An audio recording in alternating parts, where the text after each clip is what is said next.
나만이 걸어온 그 길. 글 정명석, 사진 스타사진국, 편집 주홍빛, 발행인 유혜경, 디자인 주혜선, 발행처 도서명문, 그림 정화정, 발행일 2021년 6월 1일. 성자와 함께 뜻이 있어 걸어온 길.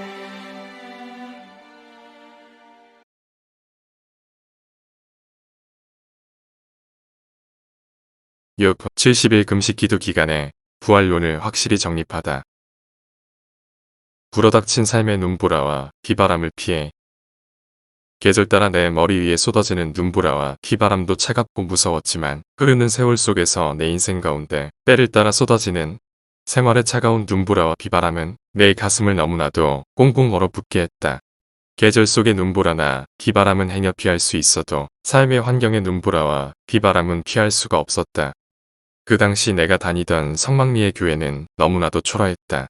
그래서 베트남에서 모은 돈을 전부 헌금하여 지금의 성막교회를 지었다. 그랬지만 결국 뒷투성이가 되었다. 빚쟁이들이 주일마다 쫓아와 교회 책임자라 돈을 빌려간 나를 졸라댔다. 그때 그 돈은 거금이어서 만들 수도 없고 어디 가서 빌릴 수도 없었다. 할 수 없이 빚을 갚으려고 또 돈을 빌려다 인삼지주목 장사를 감행했다. 거기서 이익이 남는 돈으로 빚을 갚으려 했던 것이다. 그렇게 남의 돈을 빌려다 사업을 벌였는데 기막히게도 그 돈마저 사기를 당하고 말았다. 그 사기꾼은 나에게 사기를 쳐놓고 오히려 자기에게 돈 이야기를 하면 때려 죽인다는 공갈과 협박에다 주먹을 휘두르며 나를 치기까지 했다. 나중에 그놈은 도망쳐 자기 삶의 장소를 숨겨버렸고 나는 어처구니 없이 사경을 헤매게 되었다. 돈을 벌어서 교회 지을 때 빚을 갚아야 한다고 사심없이 열심히 했건만 이런 엄청난 일이 나에게 닥치니 눈에 보이는 것이 없고 실망과 낙심의 차가운 눈보라와 비바람은 내 가슴을 꽁꽁 얼어붙게 하고야 말았다. 일생 동안 벌어도 벌 수 없는 돈을 사기당한 셈이다. 일생 동안 고생할 생각을 하니 살맛이 안 나고 오직 죽음에 대한 생각만이 내 머리를 스쳐갔다. 신의 예정인가? 아니면 나의 잘못인가? 나중에는 우리 집에서도 내가 못된 놈에게 사기를 당한 사실을 알게 되었다. 그래서 모두 그 놈을 잡으러 다녔으나 나는 오히려 그에게 형들이 잡아 죽이려고 하니 멀리 도망쳐서 잘 숨어라 하고 연락을 해줘 결국 못 잡고야 말았다. 이 사건을 계기로 성경의 예정론에 대한 인봉의 말씀을 깨닫게 되었는데 자세한 사연은 다음 장에 따로 이야기하겠다. 나는 대두산과 다리꼴 기도굴에 가서 얼마간 생활을 하다가 삶의 찬바람이 너무 심하게 불어 더 이상 살 수가 없어 집을 나오고야 말았다. 그때부터 삼천리 방방곡곡 돌아다니며 노방전도를 하며 말씀을 외쳤다. 잘 곳은 특별히 없었다. 누가 데려가면 같이 가서 자고 아니면 다리 밑에 거지들과 생활을 같이 했다. 처음에는 돼지들과 같이 자는 것 같았는데 그래도 거지들이 한쪽 구석에서 잘 수 있게 손님 대우를 해주었다. 그러다 나중에는 추우니까 서럽게 안고 잠을 자게 되었다. 거지들이었지만 정도 많고 희망도 많았다. 그 꿈들이 아침 동쪽 하늘에 떠오르는 태양같이 찬란했다. 모두 제 잘난 맛으로 세상을 살아간다더니만 그 말이 통하는 이야기였다. 그때 거지들에게 먹을 것도 얻어다 주고 옷도 가져다 입혔다. 여름에 겨울옷을 사야 하라니까 사다 놨다가 겨울이 되면 갖다 입히고 겨울에는 여름옷을 사야 하라니까 사놨다가 여름에 입혀주었다. 그러면서 그들의 대화 상대가 되어 격려하고 가르치며 희망을 더해 주었다. 경기도 광주로 가다. 성막교회도 시골 교회치고는 잘 지어 놓았는데 빚독촉에 시달리게 되면서 나는 실상 교회를 재미있게 다녀보지도 못하고 나온 셈이다. 전국을 돌아다니다가 경기도 광주에 큰형님이 살고 있는 곳으로 가게 되었다. 그때가 1972년도였다. 큰형은 나를 보더니 농촌일이 바쁜데 집안일은 얼마나 되었느냐고 안부를 물었다. 덜 바쁜 때라고 대답했지만 그 집에 장기간 머물 수는 없어서 처음에는 며칠 다니러 왔다고 했다. 그곳에서 일주일이 일순간에 지나갔다. 큰형은 집에 안 내려가느냐고 물었다. 아직 농촌이 그렇게 바쁘지 않다고 잘라 말했다. 큰형은 그래도 내려가 봐야지. 부모님밖에는 없는데. 했다. 나는 더 이상 있을 수가 없어 거기서 나와 전도하러 돌아다녔다. 그러다 그날 밤에 들어갈 곳이 없어 산으로 올라가 밤늦도록 기도하였다. 놀러 온 자들도 다 가고 결국 혼자 남게 되었다. 거기에 6.25 참전용사 등 호국 유공자들을 위한 현충탑이 세워져 있었는데 탑 1층에는 영혼들을 모신 벙커가 있어 경주왕릉 속같이 되어 있었다. 추워서 그 속에 들어가 잠을 자기로 했다. 관 속에 들어가 잠을 자려고 하니 실상 무섭고 꺼림칙하기 그지없었지만 잘 곳이 없고 막다른 골목이라 어쩔 수가 없었다. 베트남 전쟁 때 적군과 아군의 시체를 앞에 놓고 잠을 자던 때를 생각했다. 또 상기도를 많이 다녀 무서움에도 많이 연단되어서 실상 겁낼 것도 없었다. 게다가 피곤하니까 우선 비와 찬바람을 막아주는 곳만 있어도 쉴 수 있어 감격스러웠다. 그래서 한숨에 긴 늦가을 잠을 자 버렸다. 그리고 그 다음 날에는 노방전도를 하며 외쳤을 때 감동받은 한 형제의 집으로 갔다. 경기도 광주의 한 초등학교 부문에서 학용품 구문가게를 하는 청년이었는데 그의 집에 가서 자게 되었다. 인생의 긴 이야기를 할 수 있는 기회의 밤이었다. 충청도가 고향이라 같은 지역 사람이니 좋았고 또 그도 교회를 나가고 있었다. 내가 사명받고 노방전도를 다닌다고 하니 언제든지 자기 집에 와서 밥도 먹고 잠도 자라고 했다. 너무나도 기쁘고 마음이 놓였다. 이제 걱정은 하나하나 풀려나가고 있는 셈이었다. 다음 날에 큰형한테 가서 이야기를 했다. 인삼 농사만 짓고 못 살겠다고 나도 사업을 좀 해보고 싶다고 했다. 그랬더니 큰형은 돈도 없이 뭘 하느냐고 하며 고향으로 내려가라고 했다. 아주머니는 시골 가면 고생만 하지. 실상할 것만 있으면 시장에서 뭘 해도 여기서 하면 좋겠다. 라고 말했다. 그래서 취직 자리를 한번 찾아보고서 없으면 고향으로 내려가기로 하고 큰형 집에서 나왔다. 나와서는 계속 돌아다니며 노상에서 전도를 했고 밤에는 앞에서 말한 청년의 집에 가서 밥도 먹고 잠도 잤다. 때로는 형님 집으로 가서 자며 나는 뭘 해도 할 수 있으니 알아봐 달라고 했다. 결국 아주머니가 알아봐 주어 경안초등학교 정문 앞에 방 한 칸을 얻게 되었다. 내가 잘 장소를 마련하게 되었으니 그곳에서 잠을 자면서 낮에는 전도하여 사람들을 데려다가 성경 말씀을 가르쳐 주었다. 전도된 자들이 예수님을 믿고 교회에도 나가면서 가끔 나에게 쌀과 고기도 사다 주어 끼니를 이어가게 해주었다. 참으로 힘든 삶 고달픈 삶이었지만 나의 길이란 이 길밖에 없었다. 그러다가 만두와 빵, 각종 과자를 만드는 법을 아는 고향 청년을 만나서 같이 일하게 되었다. 그도 베트남에 갔다 와서 제대한 사람이었다. 그때 스마일 빵집을 차려 빵을 만들어 팔았다. 처음에는 손님들이 빵이 딱딱하고 맛이 없다고 했다. 다른 빵집에서 빵을 사다 먹어보고 더 연구하여 빵을 맛있게 만들었더니 점점 소문이 나서 많은 손님이 모여들기 시작했다. 나는 그 사람들을 전도하기 위해 덤으로 빵을 더 얹어주거나 공짜로 빵을 먹여주면서 성경 말씀도 가르쳐 주었다. 하루에 30명 혹은 50명씩 자기가 원하는 가까운 교회를 나가게 해주었다.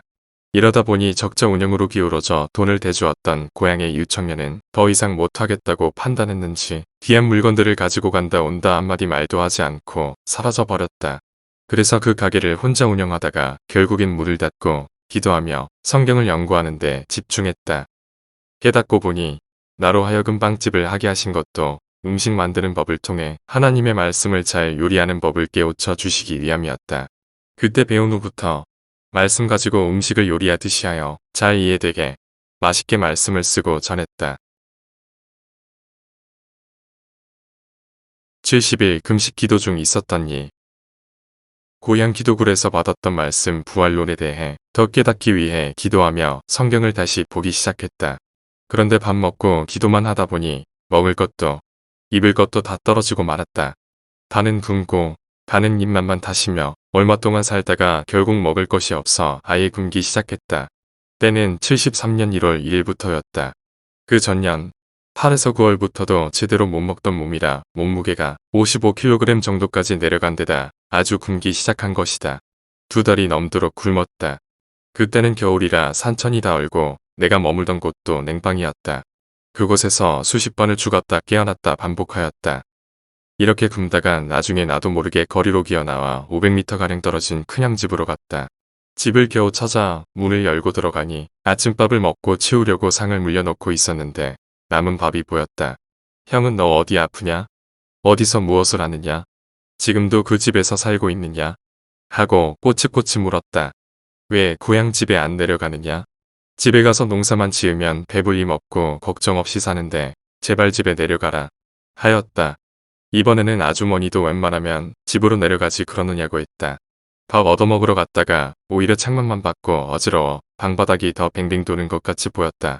그때 몸무게가 50kg 안쪽 47kg쯤 나갈 정도로 휘골이 상접해 있었다. 그런데 큰형은 내 배고픈 심정을 모르고 내 속만 긁어댔다. 아주머니도 서둘러 밥상을 치우더니 뒷장 나갈 준비를 했다. 그때 방바닥에 있던 2살 된 막내 조카가 갑자기 기침을 하며 두어 번 캑캑거리더니 숨을 못 쉬고 호흡 곤란 증상을 보였다. 나는 너무 놀라서 순간 등을 두들기며 삼킨 것을 뱉으라 했다. 목구멍에 뭔가 걸렸다는 것을 직감으로 알아차렸다. 힘주어 등을 몇 번 쳤더니 조카 입에서 핏덩이 같은 게 튀어나왔다. 알고 보니 바닥에 떨어진 넥타이 핀을 아이가 모르고 집어 삼켰는데 그것이 목에 걸리면서 뾰족한 부분이 찔러 상처를 냈고 피가 핀에 뭉쳐 응고된 채 튀어나온 것이다.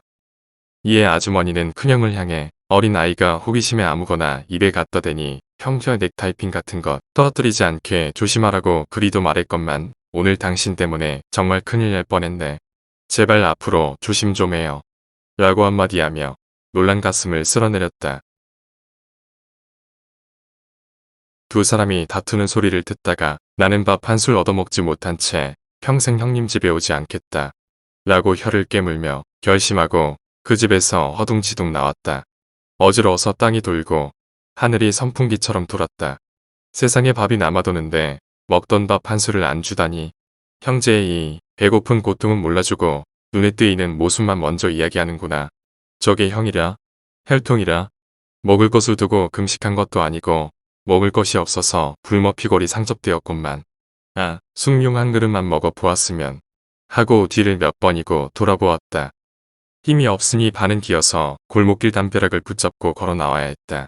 그래도 한편으로는 조카를 죽음의 위기에서 살려놓은 것을 천만다행으로 여기며 생명을 구원해 주신 하나님께 감사했다. 나는 밥을 먹든 못 먹든 어디를 가든 구원의 일을 해야 하는 사람인가 생각되기도 했다. 돌아오는 길에 거지가 골목길에 앉아서 나에게 구걸을 했다. 그때는 거지가 나보다 훨씬 나았다. 그는 입에서 말이라도 나왔지만 나는 말도 안 나왔다. 내 심정 모르는 거지. 예수님이나 믿어라. 라고 마음으로 빌어주고 지나쳐왔다. 그리고 초등학교 정문 앞을 지나는데 구멍가게에 빵을 한 박스 쌓아놓고 파는 것이 보였다. 그것을 집어 먹고 싶었지만 양심상 손이 가지를 않아 못 먹고 말았다. 그리고 나서 나의 은신처에 들어가 쓰러졌다. 그렇게 기절한 채 숨은 쉬었지만 의식이 있다가 없다가 하며 사경을 헤맸다. 내가 죽음을 놓고 몸부림치던 또 한 번의 순간이었고 사선을 넘기 일보 직전의 상황이었다. 얼마나 이를 갈던 치명적인 날이었는지 수십 년이 지난 오늘도 그날이 어제 일보다도 더 생생하게 떠올라 그대로 쓰게 되었다. 그러다 온전히 굶고 나서 2달 후에 누가 무엇을 갖다 주었는데 정확히 다 생각이 나지 않는다. 어떤 고등학교 2학년 남학생이 빵 3개를 사가지고 와서 나를 깨웠던 것이 기억나는데 그때 못 일어난 채 엎드려 그 빵을 먹고 물을 마셨다. 몇 시간 후에 다시 눈을 뜨고 나머지 빵을 먹었던 기억만 난다. 그 후에 내 고향의 아가씨와 결혼한 집사님이 관리하는 과수원을 우연히 지나가게 되었다. 그곳으로 하나님이 보내셔서 몸조리하게 하신 것이다. 나는 과수원에 가끔 들르다가 그곳에서 심부름을 하면서 계속 있게 되었고 거기서 과일을 늘 먹을 수 있어 차차로 몸이 나아져 갔다. 그러다 결국 회복하고 꿈으로 계시하심에 따라 고향으로 돌아왔다. 그 집사님은 후에 경기도 광주 성결교회 장로님이 되었고 그의 처갓집은 성막리 내 고향에 있었다. 그때 당시 70일 이상 밥을 굶으면서 기도하며 깨달은 말씀이 많았다. 다 죽은 몸이었지만 정신은 생생하여 영계에 가서 무한한 것을 보고 깨달았다. 그러나 그것은 감히 사람들에게 이르지 못할 일들이었다. 성자께서는 다리꼴 기도굴에서 나를 가르치셨던 것처럼 예수님의 모습으로 선연히 나타나 부활에 관한 내용을 조금씩 더 가르쳐 주셨다. 부활뿐 아니라 인간의 모든 것, 성서의 모든 것, 또 영계의 모든 것들을 불과 몇 달 동안 다 가르쳐 주셔서 그동안 계속 연구하고 알려고 했던 것들이 싹 풀어졌다.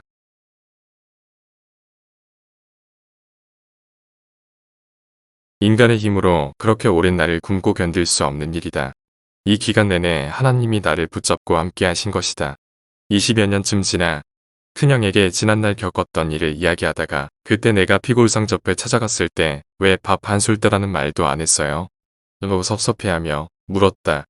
그랬더니 큰형은 내 사정을 전혀 몰랐다고 하며 내가 평소에도 금식 기도를 자주 하니 그때도 그러는 줄 알았지.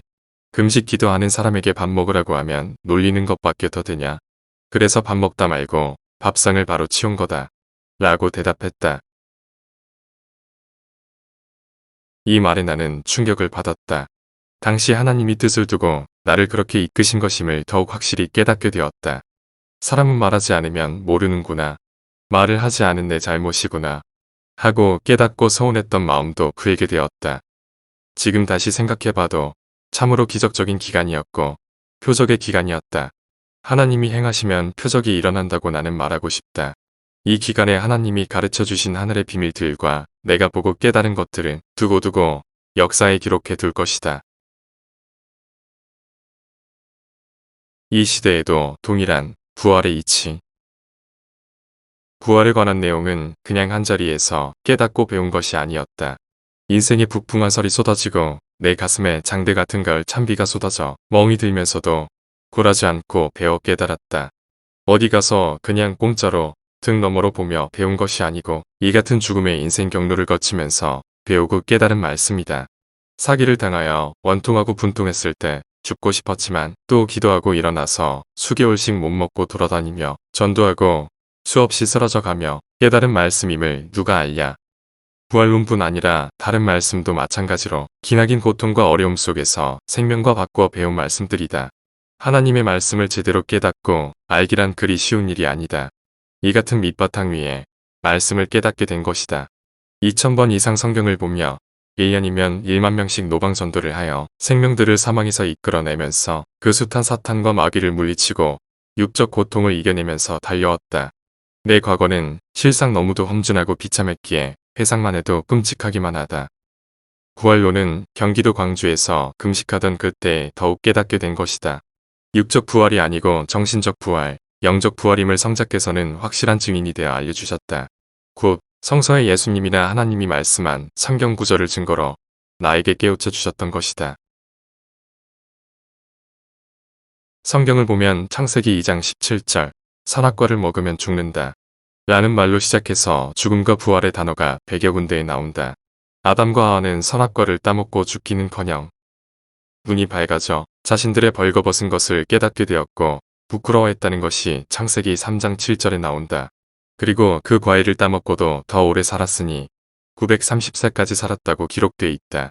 그렇게 살았어도 예수님은 신약 때 말씀하시기를 아담 안에 있는 자들은 모두 죽었다고 하셨다. 그러나 예수 안에 있는 자들은 모두 살았다고 하였다. 고로 이때의 죽음은 어떤 육신의 죽음이 아니고 정신적 죽음, 사건적 죽음을 표현한 것이다. 무엇이 죽었는지를 알아야 한다. 아담이 법을 범하고 선악과를 따먹음으로 육신이 죽은 것이 아니었다. 그것은 정신적 죽음이요 영적 죽음인 것이다. 에스겔 선지자를 통해 하나님이 말씀하셨을 때도 범죄한 영혼은 죽으리라 했다. 죄를 범하면 영혼이 죽는다는 것이다. 예수님은 하나님을 안 믿는 자를 가리켜 육신은 살았지만 영혼이 죽었다 하였다. 한 번은 복음의 거리에서 제자 중 한 사람이 예수님께 자기 부친이 죽었다며 장사 지내고 오겠다고 하니까 예수님은 그 죽은 자로 장사하게 놔두고 너는 나를 따라와라 하였다. 육신이 죽은 자가 어떻게 죽은 자를 장사할 수 있으랴. 이것은 영혼이 죽은 자가 육신이 죽은 자를 장사하게 두고 그 제자는 주님을 따라오라고 한 말씀이다. 다시 말한다면 하나님과 예수님을 안 믿는 자들이 그 죽은 자를 장사하게 하라고 한 말이다. 이와 같이 죽었다는 것은 하나님과 인간의 교통이 끊어진 상태, 교류가 끊어진 상태를 말하는 것임을 성자는 나에게 깨우쳐 주시고 성서 말씀을 확인케 하셨다. 인간은 영이 교통하지 않고 수소작용이 끊어진 상태를 죽음이라 말한다. 영은 영과 통하기에 육은 무익한 것이다. 하나님이 말씀하신 죽음을 육의 죽음으로 생각하면 부활도 육의 부활로 믿게 된다. 그러나 영이 죽었기에 영이 부활해야 하는 것이 타당한 이야기다. 부활이란 말씀에 순종하는 것이다. 고린도전서 15장 22절의 말씀대로 예수 안에 있는 자는 살았다고 했으니 구세주 예수님을 믿는 사람들은 부활된 영혼이다. 반면에 안 믿게 되면 그는 살았다고 하나 하나님이 보실 때는 실상 죽은 것으로 표현되는 것이다. 구약의 이사야 26장 19절에서는 주의 죽은 자들이 살아난다고 신약의 날을 예언했다. 예수님이 구원주로 왔을 때 사망권에 죽어 있던 자들이 예수님을 믿으면 그대로 살아나게 하셨다. 고로 신약 시대 전체는 예수님을 주로 믿기만 하면 부활된 몸들이 된 셈이다. 그때 당시 유대인들은 육신 부활을 외쳤다.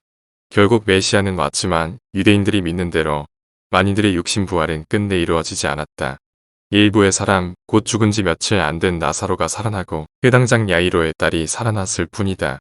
유대인들은 지금까지도 메시아가 오지 않았다고 혹은 구약에서 온다고 했던 그 하나님이 오지 않았다고 골 빠진 주장들을 하고 있다. 결국 그들의 주장은 무능하고 무식한 종교로 끝나고 만 것이다. 예수를 믿어야 구원이 이루어질진데 그들은 오히려 예수를 배신하였기에 구원을 받지 못한 데서 끝나게 되어 지구촌의 불행한 자들로 남아 깨달은 자들에게 경계의 거울이 되고 있다. 에스겔 37장 무덤을 열고 거기서 나온다. 라는 말도 아담 안에 갇혀있던 구약이라는 무덤을 열고 거기서 나온다는 말이다. 성경을 보면 민족의 회복을 부활로 표현했고 신앙의 회복도 부활로 표현했다. 예수님을 믿고 신약의 때를 따라 나선 자들은 모두 영적 부활, 시대적 부활이 되었던 것이다. 사도 베드로를 중심한 모든 신약 사람들이 예수님을 메시아로 믿고 그가 가르친 말씀을 믿고 따랐으니 이들은 정신적으로 또 생활적으로 부활된 자들이다. 구약에서 부활된다고 했던 소망의 말씀이 실상 이루어진 것을 보면 신앙의 회복이었지 육신의 부활로 이루어진 것은 역사에 없다. 무지한 사람들만 육신이 부활한다고 그렇게 믿었을 뿐이지 하나님은 절대 그렇게 행하지 않으셨다. 만일 성서의 부활을 육신 부활로 규정짓는다면 성경은 앞뒤가 안 맞고 이치에 안 맞아 모순투성이 오업지졸의 말씀이 되는 것이다. 신약의 요한복음 5장 24절 이하에서도 예수님은 내 말을 듣고 나 보내신 이를 믿는 자는 살아나 영생을 얻었다. 라고 설교하고 가르치셨다. 지금 이 시간에도 듣는 자는 무덤을 열고 살아난다고 말씀하셨다. 사망에서 생명으로 옮겨주고 있다고 하셨다. 육신이 살아나는 것에 대한 설교가 아님을 확실하게 표현하고 있다. 신앙적 부활, 생활적 부활, 정신적 부활, 영인체의 부활을 말씀하신 것이었다. 요한복음 11장 25절에서도 나를 믿는 것이 부활이라고 표현했고 믿으면 살아난다고 하였다. 만일 메시아가 와서 이루는 그 부활이 죽은 자들의 육적 부활이라면 우리 육신이 살아있는 자들은 부활의 혜택을 못 받게 되고 우리 육체를 가진 자들은 실상 부활과 상관이 없는 자들이 된다. 육적 부활이라면 육신이 죽은 자들에게만 해당될 뿐이다. 만일 육신의 부활이라면 한 번 죽는 것은 인간에게 정해진 이치여 그 후에는 심판이 있다. 고하신 성경 말씀은 말이 안 된다. 분명히 육은 무익하다고 하셨고 예수님의 말씀이 영을 살리는 생명이라고 하셨다. 신약에서도 예수님은 부활에 대한 예언의 말씀을 많이 하셨다. 모두 재림 때 부활된다고 믿고 교리화하지만 구약 때 예언된 부활의 말씀은 예수님이 오셨을 때 영적으로 풀고 신앙적으로 풀어 신약 역사를 폈고 그같이 재림 때도 동일하다고 성자께서는 나에게 깨우쳐 주셨고 성경의 말씀이 이를 증거하고 있다. 고린도전서 15장 51절 이하를 보면 마지막 때 나팔 소리가 나매 죽은 자들이 살아난다고 하였다. 어떤 이들은 주님이 재림해 오실 때 나팔 소리가 나면 신약 때 죽은 모든 자들이 살아날 것으로 믿고 있다. 믿음이 없어서 못 살아나는 것이 아니고 문자대로의 그 말이 아니기 때문에 못 살아날 것이다. 여기서 부활은 육신, 고깃덩이와는 무관한 것이다. 나팔 소리라고 했는데 무슨 나팔을 불면 죽은 자가 살아난다는 말인가? 그런 나팔이 있단 말인가? 마태복음에서는 외식의 나팔을 불지 말라 했다. 외식의 나팔은 따로 있지도 않다. 오직 입의 말을 나팔로 비유했을 뿐이다. 말을 나팔로 비유하였으니 예수님의 복음 혹은 재림주의 복음을 나팔로 비유한 것이다. 신약 때는 예수님이 신약 말씀의 나팔을 불어서 그 시대 사람들이 하나님을 믿게 부활시켰던 것이다. 마태복음 27장 52절에서 53절을 보면 예수님의 죽음 후에도 무덤들이 열리고 자던 성도가 많이 살아났다고 했는데 그 이야기도 육신을 두고 말했다는 증거는 본문을 1000번 읽어도 안 나온다. 오직 영적인 것, 신앙적인 것으로 나온다. 예수님이 죽고 난 뒤에 그를 메시아로 안 믿던 자들이 많이 와서 믿게 되었다는 것이다. 하나님을 믿는 것, 예수님을 믿는 것이 무덤을 열고 나온 격이며 부활된 것이다. 히브리서 11장 35절에서는 어떤 이들이 더 좋은 부활을 얻기 위해 더 고생하고 고난을 참았다고 했다. 이 선구를 누가 읽어보아도 육신이 죽은 그 시체가 일어나는 이야기가 아님을 알 수 있다. 더 좋은 부활을 얻으려고 시체가 더 고생을 한다는 말이 아니다. 더 이상적인 삶을 위해 더 참고 더 견딘다는 것이다. 베드로전서 3장 18절에서는 예수님은 육체로 죽으시고 영으로 부활되었다고 했다. 요한복음 20장 14절에서 27절까지를 보면 제자들이 한 방에 앉아 있었는데 예수님이 부활하신 후 문이 닫혀 있는 그곳에 호련히 나타났다고 했다. 육체가 아닌 영으로 나타나신 것이다. 예수님의 영은 다른 영들과 달리 부활된 영체임을 알아야 한다.